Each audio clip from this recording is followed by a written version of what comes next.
This story is titled, My Parents Refused to Celebrate My Birthday Claiming Financial Hardship, but I discovered they were buying the most expensive products on my dime when I wasn't around, so I confronted them with evidence and cut them off forever. Hey everyone, my name is Marcus, and I'm 28 years old. I currently live in Milwaukee where I work as a warehouse supervisor at a medical supply company. It's a decent job with decent pay. Nothing particularly flashy, but it pays the bills and then some. I've always been the quiet one in my family, not in a distant way, just not one for drama. I like my peace, prefer to keep to myself, and help out where I can without making a big show of it. My parents still live in Madison, about 45 minutes away from me. I share my place with my younger siblings, my brother Tyler, who's 23, and my sister Chloe, who's 20. Tyler works part-time at a car rental place, while Chloe is still in school and, unsurprisingly, also lives at home with our parents. Our parents aren't retired yet, but my dad's hours got cut back significantly last year, which really hurt their income. On top of that, my mom has been dealing with some ongoing health issues that have kept her from being able to work. Around late last year, things got pretty rough financially for my parents. Instead of just sitting back and watching them drown in bills, I decided to step in and help. I started sending $350 a month into what my mom called their emergency fund. According to her, this money helped cover utilities, groceries, and other general expenses that kept falling behind each month. It seemed like a reasonable way to help without being too intrusive about their finances. About a month after I started sending that regular payment, my mom reached out to tell me that their mortgage payment was 2 months behind. That news really hit me hard. The thought of my parents potentially losing their home was something I couldn't just ignore. So I stepped up again and covered that too. From that point forward, I was automatically sending $350 for the emergency fund plus $250 for the mortgage every single month. That's $1,600 total, which was a significant chunk of my income. But I made it all automatic so I wouldn't have to think about it or second-guess myself. I never bragged about what I was doing, never brought it up in conversations, and never made anyone feel guilty about needing the help. To be completely honest, they never really thanked me for it either. But I wasn't doing it for praise or recognition. I just didn't want to see my parents lose their home. And I figured if I could afford to help out for the time being, why wouldn't I? It seemed like the right thing to do for family. Then, about 2 weeks before Halloween, I received a group text from my mom. The message was sent to just me, Tyler, and Chloe. She wrote, "Hey guys, just wanted to let you know we're not doing Halloween dinner this year. Things are a little tight and we can't afford the big meal this time. Hope that's okay." That was it. No phone call, no real explanation beyond the surface level. Just a cut and dry cancellation delivered through a group text. I sat there rereading the message a couple of times, trying to process what I was seeing. I didn't respond right away because something about it felt off. It wasn't just the cancellation itself, but the way it was delivered. So matter-of-fact, without even a maybe next time or we'll figure something out. Just a flat statement that we weren't doing it, period. I tried not to overthink the situation initially. Maybe they really couldn't afford to host a big dinner this year. Money had been tight for them, and I knew there were Chloe's tuition bills to consider, plus my dad's reduced hours and all the medical expenses from my mom's health issues. When I looked at it logically, it did make sense. So later that night, I texted back a simple response. "Okay, understood. Let me know if anything changes." I wasn't angry about the cancellation, just disappointed, I suppose. The thing is, I live alone and don't have a huge circle of friends. Halloween dinner had always been one of those special days throughout the year where I didn't feel like such an outsider with my own family. It was one of the few times when everyone would gather together and I felt like I actually belonged somewhere. I figured maybe we'd do something next year instead. Or perhaps I'd plan something small for November on my own. It wasn't the end of the world. The end. Halloween night arrived, and I ended up throwing a frozen pizza in the oven, watching some horror movies and scrolling through my phone. It was a quiet, uneventful evening, and I didn't hear from anyone in my family. No happy Halloween text. Not from my mom, not from Tyler, not from Chloe. That struck me as a bit weird, but I tried not to let it get to me too much. The next morning, however, I received a notification from my bank that made my blood run cold. It was a transaction approval alert. Romano's Steakhouse, $762.38 from the Joint Emergency Fund account. What the hell was this? I sat up so fast I nearly knocked over my coffee cup. Romano's is one of the most expensive restaurants in our entire city, the kind of place where people go for anniversaries, proposals, and major milestone celebrations.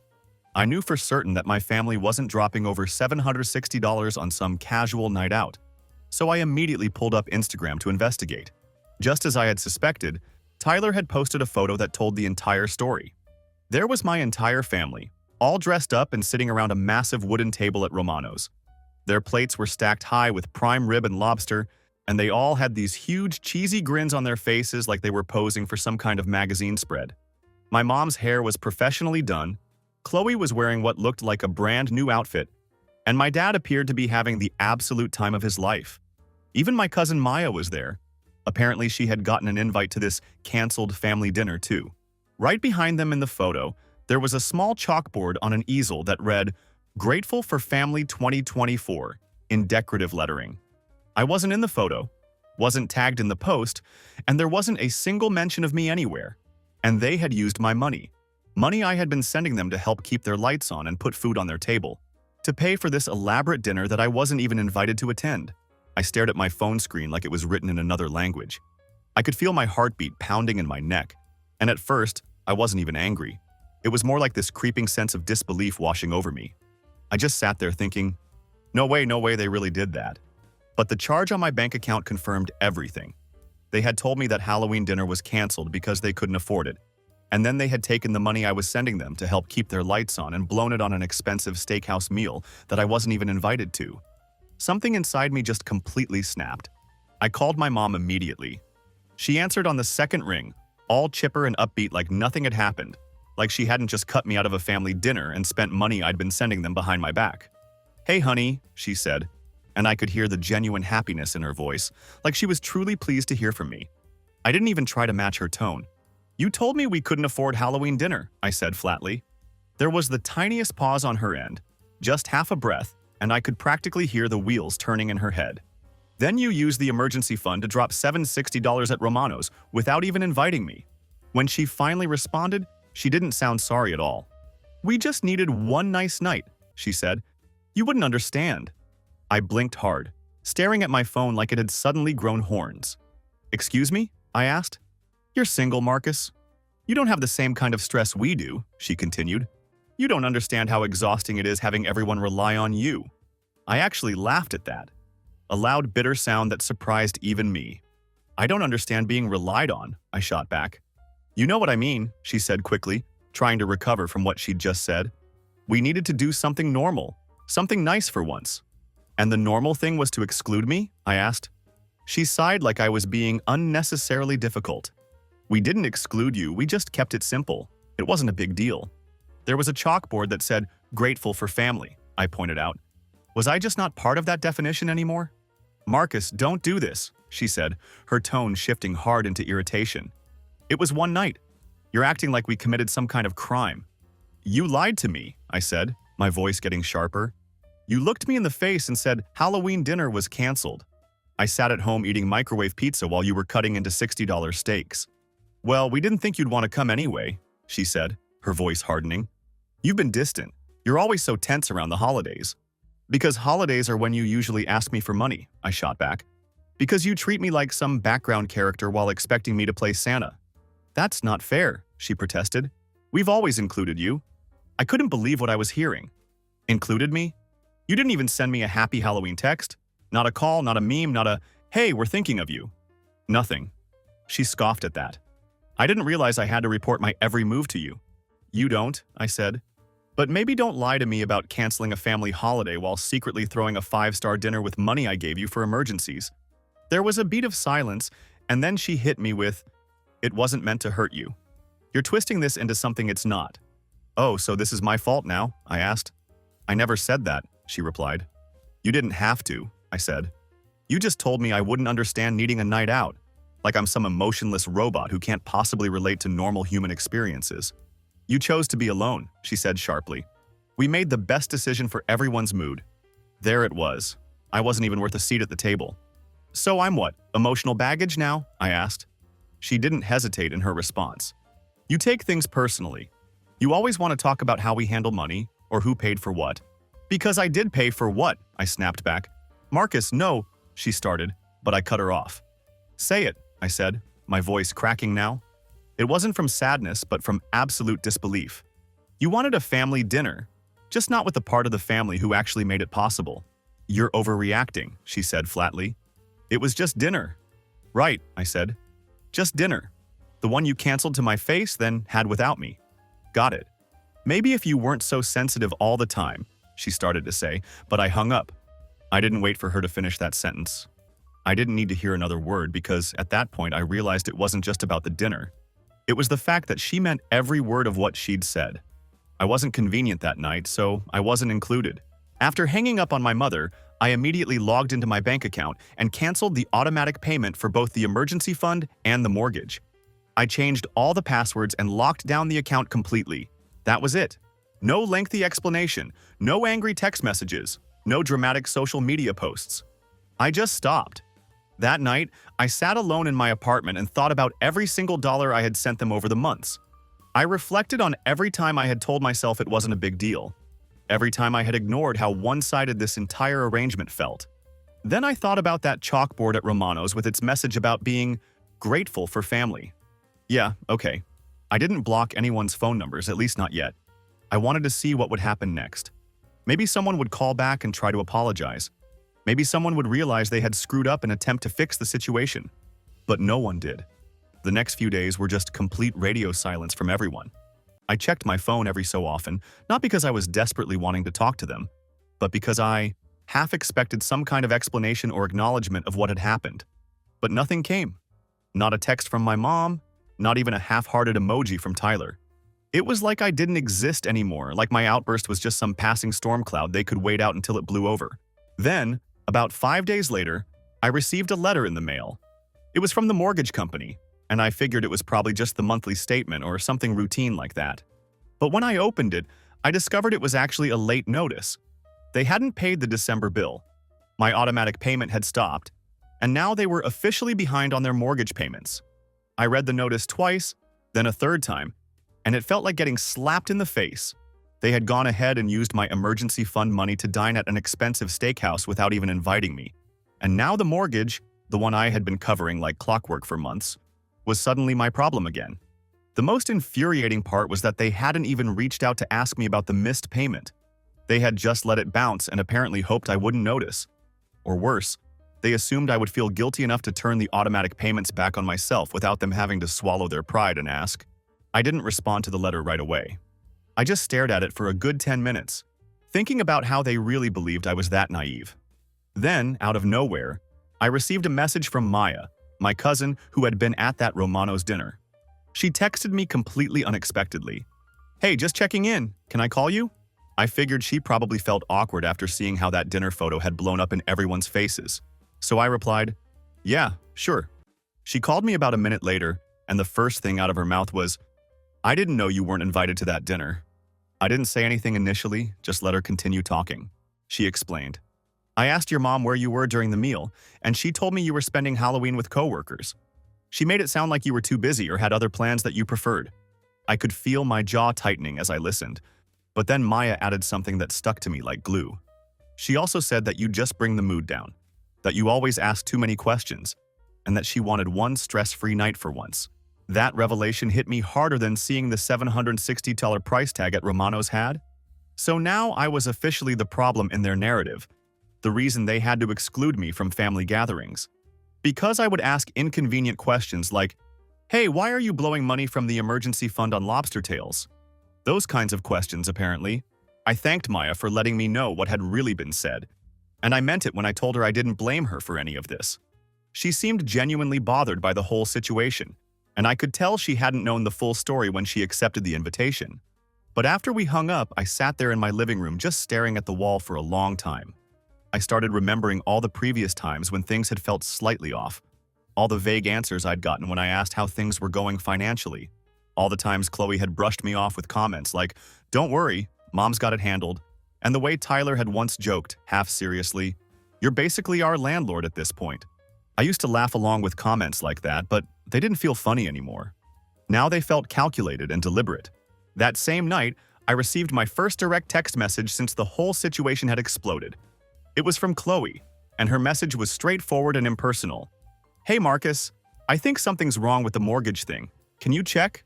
No greeting, no "how are you doing?" No acknowledgement of what had happened between me and our parents. Just a straight-up request delivered like I was some kind of customer support service for their financial problems. I didn't answer her text. I just left it sitting there, in my messages, unread and unresponded to.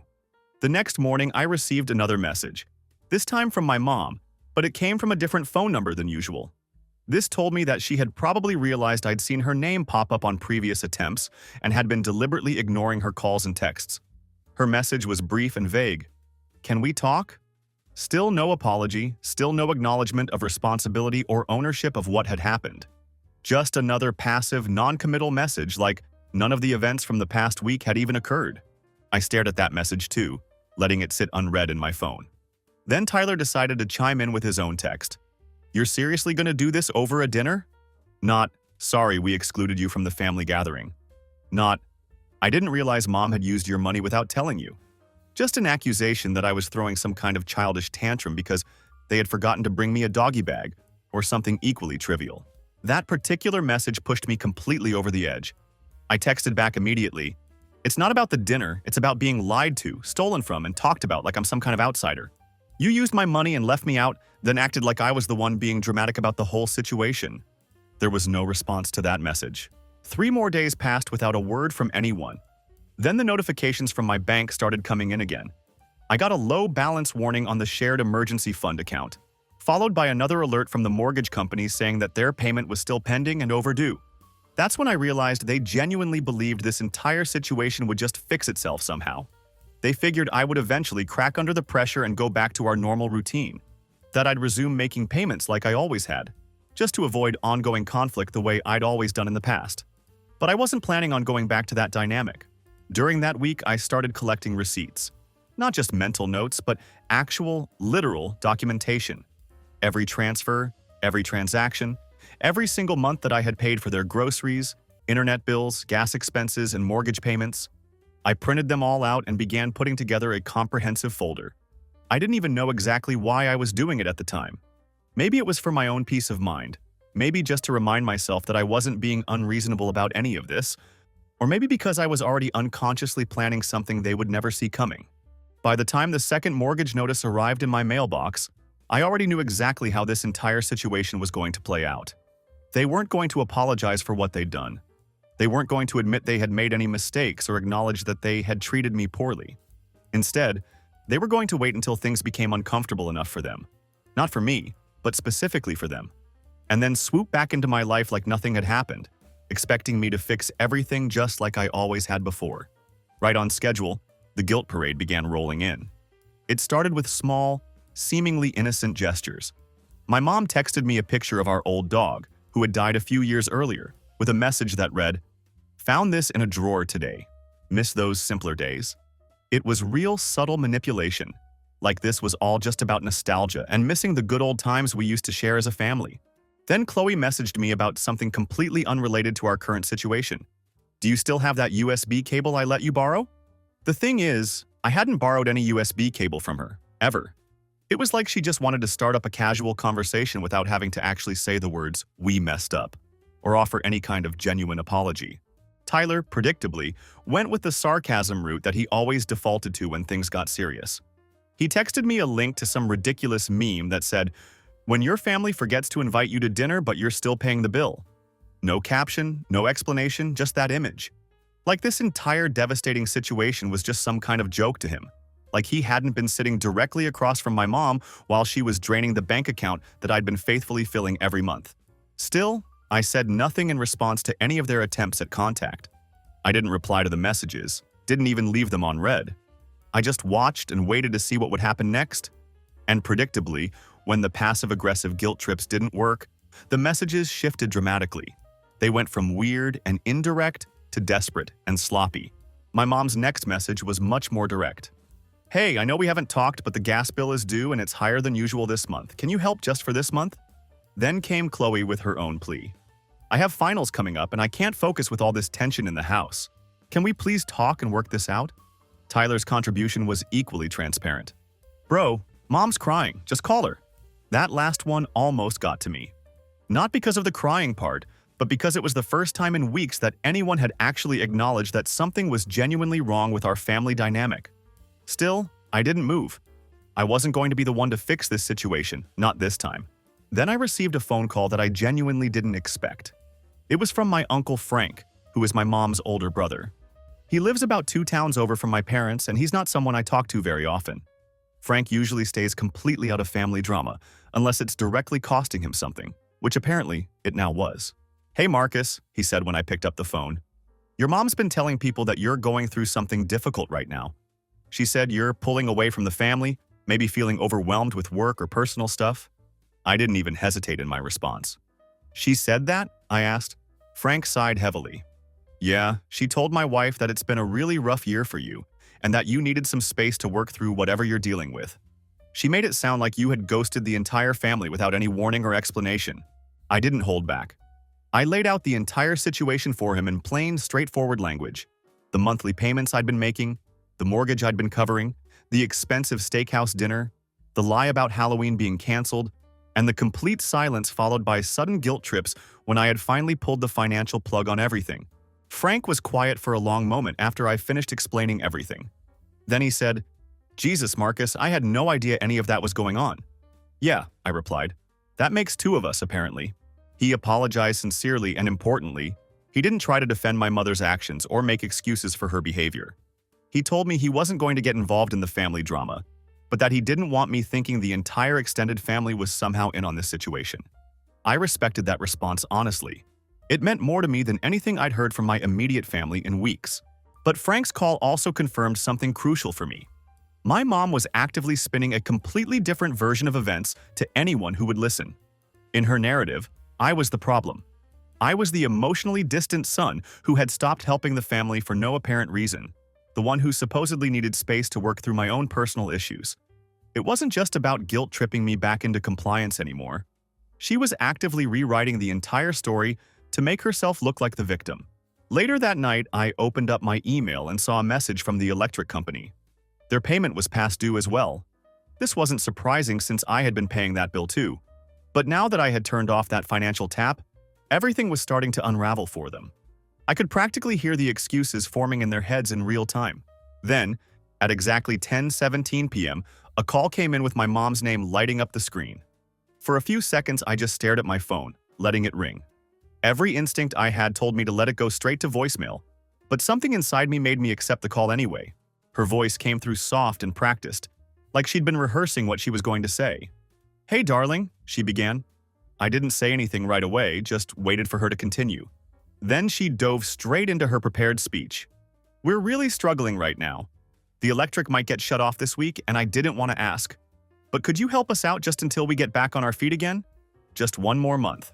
There was no apology in her words, no acknowledgement of what had happened, no accountability for any of her actions. Just that same tired request wrapped up in, "I hate to do this" packaging that she'd used dozens of times before.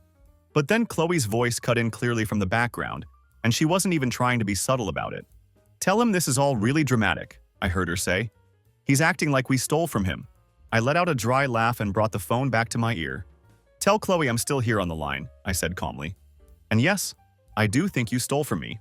Then I hung up the phone, and they had absolutely no idea what was coming next. What I decided to do next wasn't some big dramatic gesture or revenge plot. I simply decided to host my own dinner. I wasn't trying to prove a point or make some grand statement. I just wanted to have a meal with people I actually liked, people who had shown up for me in ways that my own family never had. I kept the invite list deliberately short, focusing on the people who had genuinely been there for me when it mattered. There was Maya, who had been honest with me about what was really said at that Romano's dinner. I invited Derek from work, who had quietly helped me cover rent during a rough patch when I was just starting out in my career, never making a big deal about it or holding it over my head afterward. My upstairs neighbor Rita made the list too.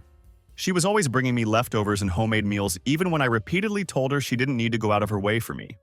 And finally, I invited Brandon, my old friend from college who had once driven 4 hours to help me when my car broke down, and I hadn't even asked him to come. I sent out the invitations about a week in advance via a simple group text. "Thinking about cooking a big dinner next Saturday. Just something chill and relaxed. Y'all interested?" Every single person said yes within an hour of receiving the message. No one asked what the special occasion was. No one assumed it was some kind of favor I needed from them. They just genuinely wanted to show up and spend time together. The day of the dinner, I woke up early for once and decided to go all out. I made a proper grocery run, set up the table nicely, and even put together one of those Spotify playlists that I'd never bothered with before. People started arriving around 6 p.m., and Maya was the last to show up. She brought drinks and carried this soft, slightly awkward energy with her, like she was still worried it was going to feel weird or uncomfortable given everything that had happened. But it didn't feel strange at all. Honestly, I didn't think about my parents or siblings even once during that entire meal.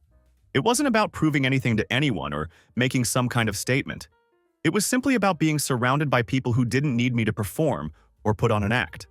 At one point during the evening, Maya leaned over to me and said, "You seem so much lighter than usual." I didn't even hesitate before responding. I am lighter. We didn't spend time talking about the family drama or dissecting what had gone wrong.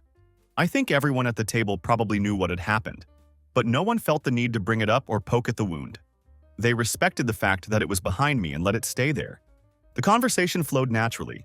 There was genuine laughter, and for the first time in months, I felt like I was exactly where I belonged. The next morning, completely out of nowhere, I received a notification from our old family group chat, the same one that had been silent for months since the Halloween incident. My mom had posted, "Saw Maya's story. Glad to see you can still host dinners." That was it. No greeting, no genuine question about how I was doing. Just a passive-aggressive jab wrapped up in fake pleasantness. I didn't respond to her message, but within 5 minutes, Chloe had chimed in. "You had a whole dinner party and didn't even think to invite us?" This was followed immediately by Tyler's contribution. "Guess we know exactly where we stand now." Then my mom posted again. "It's okay, you've clearly moved on. We just hope those people are still around for you when you actually need help one day." That last comment made me laugh out loud. Help? You mean like covering your rent for 10 months straight? Like paying your mortgage and pretending not to notice when you use the emergency money for luxury steak dinners? Like fixing Tyler's car while he posted memes about having broke friends, never once mentioning who had actually bailed him out financially? They weren't upset because they cared about being included in my life.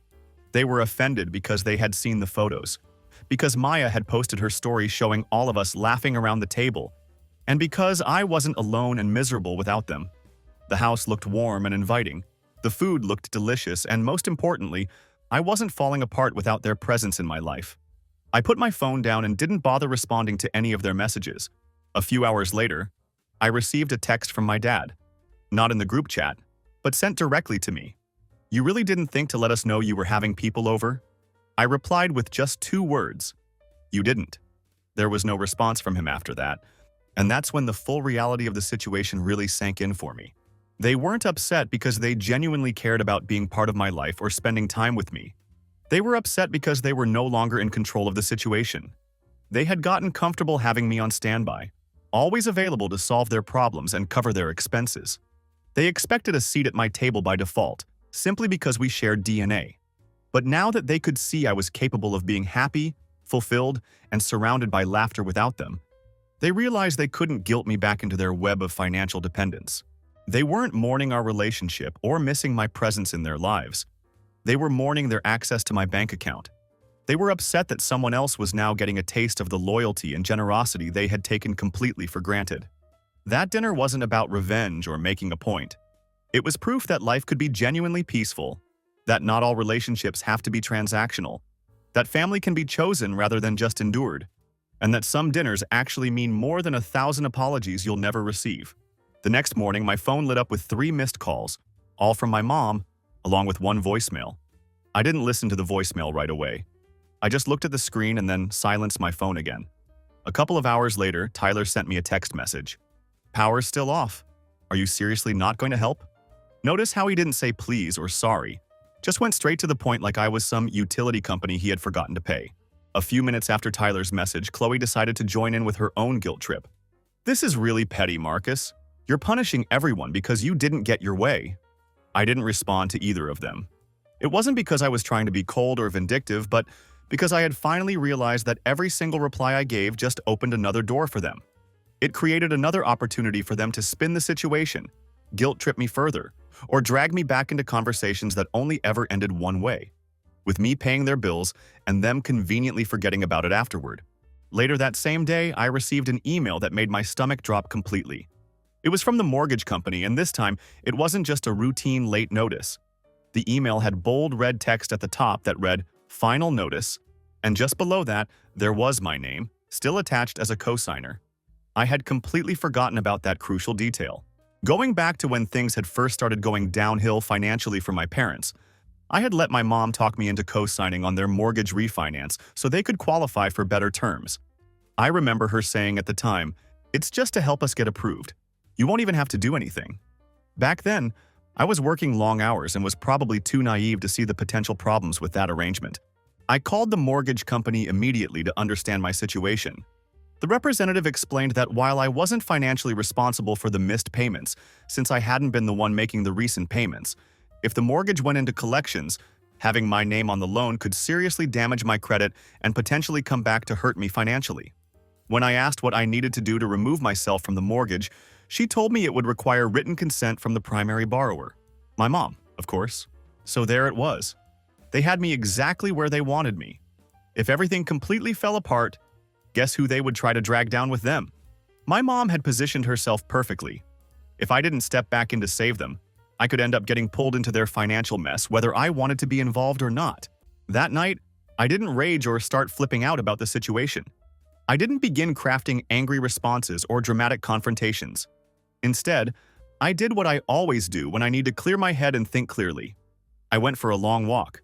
As I walked through my neighborhood, breathing in the cold air that stung my nose, I thought about how much time and energy I had wasted trying to be everything they needed me to be. I reflected on how every single time I had stepped up to help, it hadn't been viewed as generosity or kindness on my part. Instead, it had been treated as something I was simply expected to do, like I was just fulfilling my designated role in their family dynamic. By the time I returned home from my walk, I had developed a completely new mindset about the situation. I wasn't going to yell at them or beg them to remove me from a financial obligation I never should have been part of in the first place. I wasn't going to plead with them to take my name off something that could potentially ruin my credit. Instead, I was going to let their ship sink completely, and I was going to step back and let the water hit them directly instead of trying to shield them from the consequences of their choices. The next day at work, I had just finished up a routine meeting when I noticed someone leaning against my car outside our building. At first, I didn't recognize the person, but then he waved at me, and I realized it was Tyler. I walked right past him, heading straight for my car, and he followed me. "Before you freak out," he said, like he was the one who needed protection from this conversation. "I'm not here to start a fight. I just came to talk." I didn't say anything in response, just stared at him and waited. He took my silence as permission to continue. "Things are really bad at home, man," he said. "Mom and Dad are completely freaking out. There's no money coming in, Chloe's still in school and can't focus with all this drama going on. And you've made your point, okay? Just don't let this situation get any worse than it already is." I couldn't believe what I was hearing.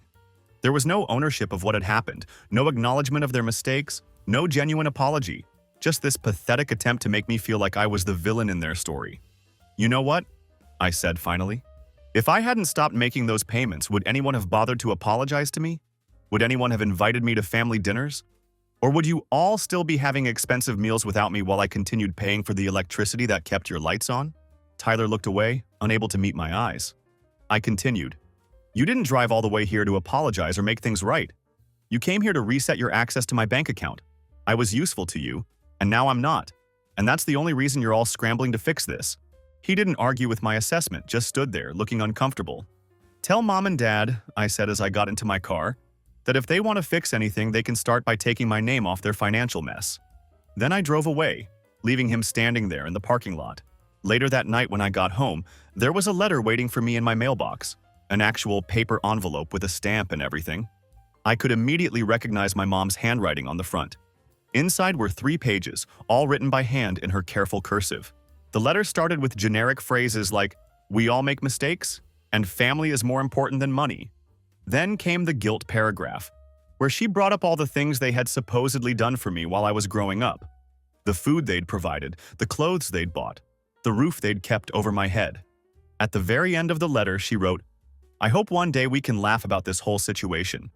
I hope one day, when the dust finally settles, you'll remember who was actually there for you when you had nothing." I folded the letter neatly, slid it back into its envelope, and dropped the whole thing directly into my trash can. Because I did remember exactly who had been there for me. And it definitely wasn't them. That's when I finally decided to do what I should have done weeks earlier. I pulled out all my receipts, the literal ones as well as the digital transaction records. I opened up the comprehensive folder I'd been building and started adding everything up line by line. No fluff, no rough estimates, just the hard, undeniable numbers. $350 per month for the emergency fund. $1,250 per month for the mortgage payments.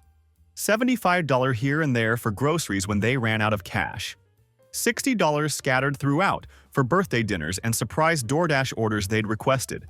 $180 for Chloe's urgent textbooks last spring. And $500 to fix Tyler's car when he didn't have a dime to his name and swore he'd Venmo me back the following week. He never did, of course.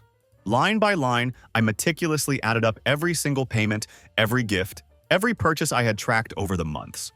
When I totaled everything up, the number was staggering.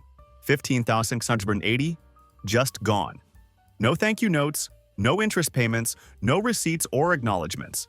Just a massive hole in my bank account with a label that read family. I sat there staring at that number on my computer screen for a long time, just taking in the sheer magnitude of it. You don't realize how quickly small, seemingly helpful payments can add up until you actually stack them all together and see the total. I started thinking about what I could have done with that money instead. A significant car upgrade, that vacation I'd always put off taking, a substantial down payment on my own house, or just the simple peace of mind that comes with having a solid financial cushion. Instead, I had paid for their cable bills and car repairs and their overpriced Halloween feast at Romano's. And they still somehow thought I was the one holding up progress and being unreasonable. I printed the entire spreadsheet out, put it carefully in a folder and labeled it clearly with a black Sharpie. This is what I gave you while you gave me nothing. Never again. Then I addressed the package to their house and dropped it in the mailbox. Around 9:30 p.m., just as I was about to shut down my laptop and call it a night, my doorbell rang. Nobody ever shows up at my place unannounced. Not without texting first, not without some kind of warning. I looked through the peephole, and there they were. My parents. My mom had her coat zipped all the way up and was clutching some Tupperware container like it was some kind of peace treaty offering. My dad stood a step behind her with his hands shoved deep in his pockets and a completely blank expression on his face, like he'd rather be literally anywhere else in the world. Neither Chloe nor Tyler were with them this time. I didn't open the door immediately. I just stood there watching them through the peephole. My mom tried to smile at the little glass window. That same awkward, forced smile she always gave when she was about to ask me for something but wanted it to sound casual and spontaneous. I let them stand there for almost a full minute. I wasn't trying to be petty or vindictive. I just wanted to see how long they would actually wait when I wasn't immediately useful to them. When I finally opened the door, I didn't say anything. I just stood there and waited for them to speak first. My mom stepped forward like we were in the middle of some conversation we'd never actually had. "We just wanted to stop by and see how you're doing," she said. "I thought maybe you'd be hungry, so I brought some pasta I made earlier." Of course she had brought food.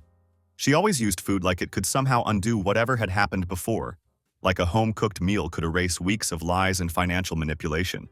"Did you read it?" I asked, referring to the folder I'd sent them. Her smile cracked just a little bit. "We did, Marcus. It was a lot to take in," she said quietly. "Yeah," I replied. "That's exactly what happens when you total up a year's worth of being used and taken advantage of." My dad let out a slow, measured breath like he was trying to keep the peace and prevent things from escalating. "It's not like that, son. We never meant to take advantage of you," he said. "But you did," I responded flatly. Repeatedly. He didn't try to argue with that assessment. "We didn't realize it had added up to that much money," my mom said, her voice getting quieter now. "It just kept happening, one thing after another." I nodded slowly. "And not once during all of that did any of you stop and ask if I was okay with the arrangement. Not once did you say thank you or acknowledge what I was doing. You just kept letting me fix your problems while keeping me at arm's length emotionally." "We made a mistake," she said. "We got too comfortable with your help." "No," I replied firmly. "You didn't get comfortable, you got entitled. There's a big difference." My dad stepped forward again, finally showing some backbone in this conversation. "Marcus, we came here tonight because we genuinely want to make things right between us," he said. "No," I replied without hesitation. "You came here because I sent you a number you couldn't ignore. You came here because guilt finally outweighed convenience for you." My mom looked like she was trying hard not to cry. "I don't want us to hate each other," she said softly. "I don't hate you," I told her honestly. I just don't trust you anymore." The silence that followed was thicker and more uncomfortable than anything I'd ever experienced with them. Nobody moved. Nobody would look me directly in the eye. Then I asked a simple question. "Is the power still out at your house?" Neither of them answered me directly, but their silence was answer enough. "You didn't show up when I was sitting alone on Halloween night," I said. "But now that the lights are off and your financial safety net has pulled the plug, you're here with Tupperware full of guilt food." My dad muttered under his breath, "That's not fair." I looked straight at him. "No, what's not fair is spending $15,000 on a family that couldn't even send me a text on the one holiday I actually looked forward to all year. What's not fair is watching you hand out expensive gifts and laugh over steak dinners while I'm footing the bill and getting painted as the moody, difficult one who brings everyone down." They stood there like statues, and I think for the first time in this entire ordeal, they were actually hearing what I was saying. They weren't brushing it off, they weren't spinning it into something else, they weren't making excuses, they were just standing there in the fallout they had created themselves. I let the silence sit there for a little longer, then I said, "I meant every single line in that folder I sent you, especially the label." My mom blinked rapidly, like she was trying to hold herself together. "You really mean that? Never again?" she asked. "I do," I said firmly. "You only came here tonight to try to fix our relationship because the money dried up. Not because you missed me as a person, not because you felt genuinely bad about what you did, but because your bills came due and you needed your financial problem solver back. Nobody moved. Nobody offered any kind of apology or acknowledgement. And that was the exact moment I knew that nothing had actually changed in their minds. The only thing that had changed was me, and my willingness to enable their behavior. So I stepped back inside my apartment. "I hope you figure things out," I said calmly. Then I closed the door. I didn't slam it dramatically. I didn't lock it with theatrical flair. I just shut it quietly and firmly. And this time, I didn't wait behind the door to see what would happen next or listen for their reaction. Instead, I walked directly into my kitchen, warmed up the leftovers I had already planned to eat for dinner, and sat down alone with my plate. And for the first time in months, I felt genuine peace. Because sometimes closure doesn't come from having some deep, cathartic conversation or delivering the perfect speech that makes everyone understand your point of view. Sometimes closure is just a firm door and a number they can never unsee. Sometimes it's the quiet realization that you don't need their approval or acknowledgement to know your own worth. Sometimes it's understanding that the people who truly matter will show up for you without being asked, without expecting payment, and without keeping score. I ate my dinner in complete silence, and it was the most satisfying meal I'd had in years. Not because the food was particularly special, but because I was finally eating it as someone who had learned the difference between being alone and being lonely. I was alone in my apartment, but I wasn't lonely anymore. I had people who genuinely cared about me. People like Derek, Rita, Brandon, and Maya. People who had proven their loyalty without expecting anything in return. My phone stayed silent for the rest of the evening. No angry texts, no guilt trips, no last-ditch attempts to change my mind. Just blessed, peaceful silence. And I realized that this was what healthy boundaries actually felt like. This was what it meant to value yourself enough to walk away from people who only valued what you could provide for them. The next morning, I woke up lighter than I had felt in over a year. I made my coffee, checked my bank account, and saw my actual balance without any automatic deductions scheduled. For the first time in months, every dollar in there was truly mine. I didn't owe anyone anything. I wasn't covering anyone else's emergencies, and I wasn't funding anyone else's lifestyle while being treated like an inconvenience. I thought about that chalkboard at Romano's one more time. Grateful for family 2024. They had been grateful, all right, just not for me as a person. They had been grateful for my bank account, my reliability, my willingness to fix their problems without asking questions. But when it came to actually including me in their definition of family, when it came to basic respect and consideration, I apparently didn't make the cut.